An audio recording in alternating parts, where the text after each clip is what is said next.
CBS News correspondent Elaine Cobbe is there in Paris and joins us now. So Elaine, what is the latest on the investigation and the gunman right now?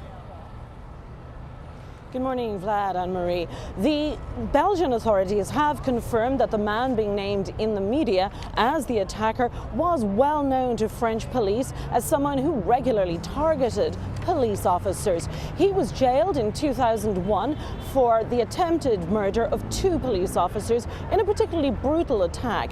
Over the space of several days, he tried again to kill 3 more people. He's only been out for about a year, and just last February, he was questioned by police after he threatened more officers, but he was released when they didn't have enough evidence to hold him.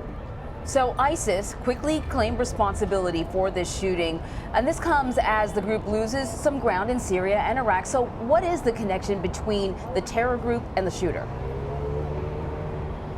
Well, a handwritten note was found in his car left here on the Champs-Elysees after the attack, where he claimed allegiance to ISIS. And that's what the investigators are going on. Now, immediately after the attack, French President François Hollande said he believed it was an act of terrorism, and the counter-terror agents were immediately put in charge of the investigation. So that is their main line of inquiry.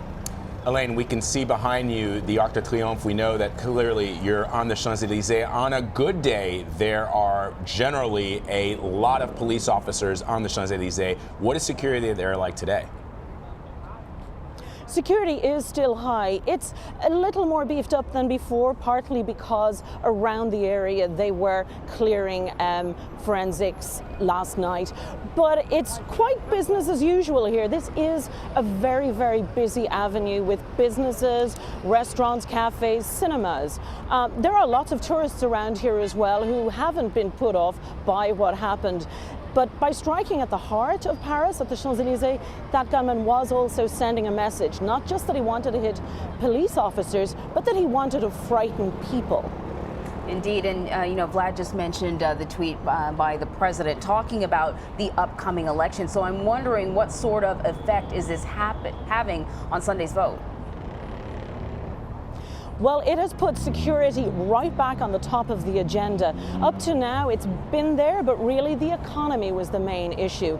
Now, particularly the right-wing candidates have been talking about security, so much so that Prime Minister Bernard Cazeneuve said that they were deliberately taking advantage of it.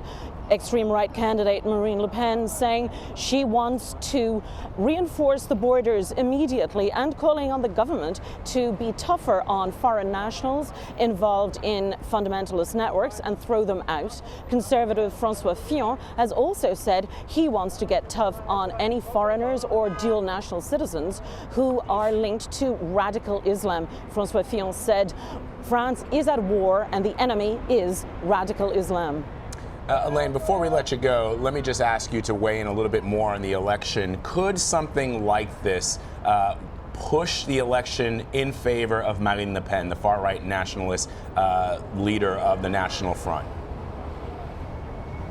It could if people vote in a reactive way. In the immediate aftermath of an attack, people are much more concerned about security. So while people who were rejecting her before weren't so concerned, they might now think she's got a point, or François Fillon has a point.